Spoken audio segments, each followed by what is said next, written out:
उत्तरी इजराइल के गलील में मिसाइल अटैक हुआ है और गलील के रिहायशी इलाकों में दागी गई मिसाइल सफेद इलाके में बरसाए गए 60 से ज्यादा रॉकेट। आयरन डोम ने कई रॉकेट हमलों को नाकाम किया है। तो बड़ी जानकारी सामने आ रही है, सफेद इलाके में 60 से ज्यादा रॉकेट बरसाए गए हैं। गलील के रिहायशी इलाके में ये मिसाइलें दागी गई हैं। हालांकि आयरन डोम ने कई रॉकेट्स को तबाह कर दिया, यह भी दावा किया जा रहा है। तो तस्वीरें आपके सामने इजराइल के गलील में मिसाइल अटैक की।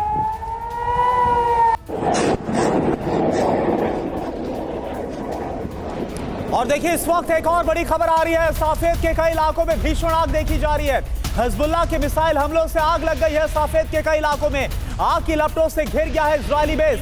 इजरायली डिफेंस फोर्स को इस हमले में भारी नुकसान पहुंचा। ये देखिए आप, ये आपको तस्वीरें बस कुछ ही देर पहले ये जो हमला हुआ है हिजबुल्लाह की तरफ से साफेद के इलाके में, यहाँ पर कई जो आईडीएफ के बेस है उनको नुकसान पहुंचा है। तो लगातार हिजबुल्लाह की तरफ से इंटेंसिफाई कर दिया गया है जिन हमलों को अंजाम दिया जा रहा है और आईडीएफ की मूवमेंट भी बढ़ गई है हिजबुल्लाह के खिलाफ उत्तरी इजराइल में। एक और बड़ी खबर आपके सामने, हिजबुल्लाह का इजराइल पर भीषण हमला। ड्रोन और रॉकेट से इजराइल पर अटैक किया है। गलील इलाके में 3 ड्रोन से हमले किए गए हैं। इजराइल पर 25 रॉकेट भी दागे गए हैं। तो एक और बड़ा अपडेट, बड़ी खबर हम आपको बता रहे हैं। अटैक से जुड़ा हुआ ड्रोन और रॉकेट से ये अटैक किया गया है इजराइल के ऊपर। गलील इलाके में 3 ड्रोन से हमले किए गए। इजराइल पर 25 रॉकेट भी दागे गए हैं। तो एक के बाद एक इजराइल पर हमले की ये तस्वीरें सामने आ रही हैं।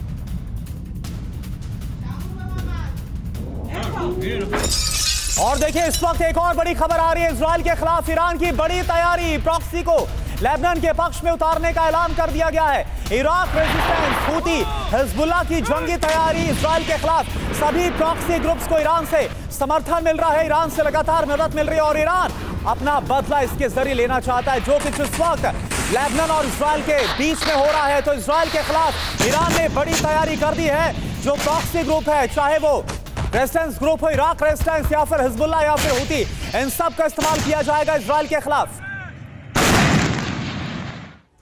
बिल्कुल, तो इजराइल वर्सेस लेबनान जंग में आया ईरान, क्योंकि ईरान की एंट्री, ईरान का दखल अपने आप में इस युद्ध के दायरे को बड़ा बनाता है। तो जरा इसको भी हम समझते हैं कि ईरान कैसे पीछे से अभी तक ऑपरेट कर रहा था और अब देखिए ये चीजें कैसे खुलकर सामने आ रही हैं। ईरान की बात करें, प्रॉक्सी ग्रुप को जंग में उतारने का ऐलान किया है। और ही इराक रेसिस्टेंस की बात करें, जंग के लिए ट्रेनिंग की शुरुआत की। हिजबुल्लाह तो है ही इन्वॉल्व, इजराइल पर ड्रोन हमले अभी भी वो कर रहा है और बड़े जंग की तैयारी कर रहा है।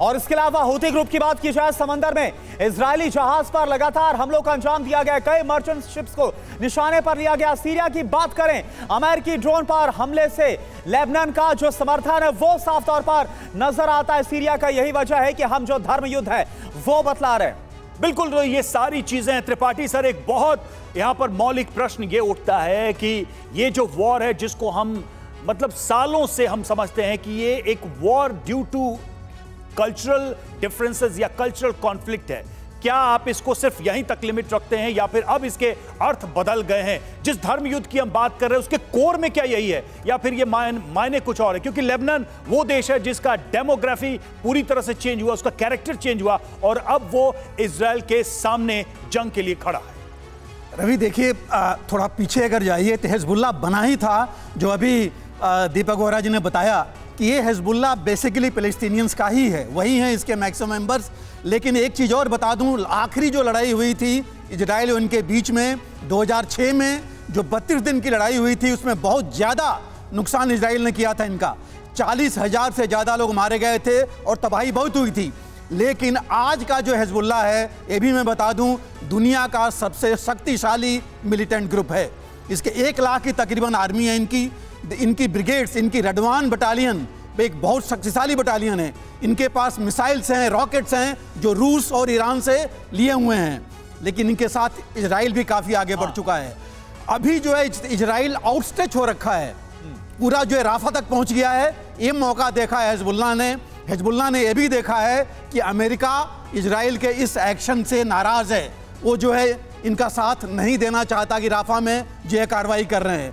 तो अभी हिजबुल्लाह को लगा कि ये मौका है, ये जो है इसके इजराइल के ऊपर अपना जो है मंसूबा जो अटैक करना चाहते हैं कर सकते हैं। और ये भी देखिए, अभी जो नॉर्दर्न बॉर्डर है इजराइल के लेबनान के साथ, 7 से 8 किलोमीटर के बीच के जो गांव हैं वो खाली हो रखे हैं, बिल्कुल इनके अटैक की वजह से। तो नुकसान इजराइल को भी है। और यही वजह है कि त्रिपाठी सर ये कहा जा रहा है कि जो कहा दीपक वोरा सर ने भी कि 48 घंटे बहुत ज्यादा क्रूशियल है। और इससे जुड़ी एक बड़ी खबर आपको बता दें, इजराइल के खिलाफ जंग में ईरान की एंट्री हो गई है। इराक के जिहादी ग्रुप को मिलिट्री ट्रेनिंग दी जा रही है। ईरान के सेना के अफसर बाकायदा ये ट्रेनिंग दे रहे। इराक के जो जिहादी ग्रुप है इजराइल के खिलाफ हिजबुल्लाह के लिए जंग लड़ेंगे। ये लड़ाके, ये देखिए आप तस्वीरें हम आपको दिखा रहे हैं। ईरान कैसे प्रॉक्सी का इस्तेमाल कर रहा है। जंग में उतारने का ऐलान कर दिया गया है। प्रॉक्सी के जरिए जंग में उतारा जाएगा इजराइल के खिलाफ। राजेश सर, ये तो लग ही रहा था कि अगर इजराइल और लेबनान के बीच युद्ध होगा तो ये सिर्फ इन दोनों देशों के बीच में सीमित नहीं रहेगा। ईरान की एंट्री के बाद क्या आपको नजर आ रहा है? देखिए, ईरान तो हमेशा इनके पीछे ही रहा है। सारे जो ग्रुप्स हैं, चाहे वो हूती हो, चाहे हिजबुल्लाह हो, चाहे हमास हो, इनका जो फाउंटेन हेड है वो तो ईरान ही है। और ईरान ने भी इस बात से कभी इनकार नहीं किया है। ये ज़रूर है कि कई बार, जैसे शुरू में हमास ने जब 7 अक्टूबर को जंग छेड़ी थी तो उन्होंने कहा था कि हमें पता नहीं था, लेकिन कभी उन्होंने ये नहीं कहा है कि हम इनका सपोर्ट नहीं करते हैं या इनके आगे जो है इनका जो कॉज है वो जस्ट है, यही बोलते रहे हैं वो। तो ईरान की एंट्री तो और सपोर्ट तो ज़रूर है। और इस बार मेरे ख्याल में उनकी जो स्ट्रेटजी है ईरान की, देखिए पिछली बार जब बड़े युद्ध हुए, जब इतने सारे देशों ने इजराइल को अटैक किया, वो कन्वेंशनल वॉर थी। अब ये जो वॉर है ये एक के बाद एक नए नए गुट आ रहे हैं। ये वॉर ऑफ अट्रिशन बनती जा रही है। और यही ईरान की स्ट्रेटजी लगती है कि थका दिया जाए इजराइल को, स्ट्रेच करा दिया जाए और 1 to 1 जो मतलब कैजुअलिटी रेशियो, यानी इस वॉर को, इस युद्ध को लंबा खींचने की एक तो रणनीति ये, दूसरा कि इजराइल के रिसोर्सेज को धीरे धीरे ही सही लेकिन खत्म किया जाए ताकि वो कमजोर पड़े।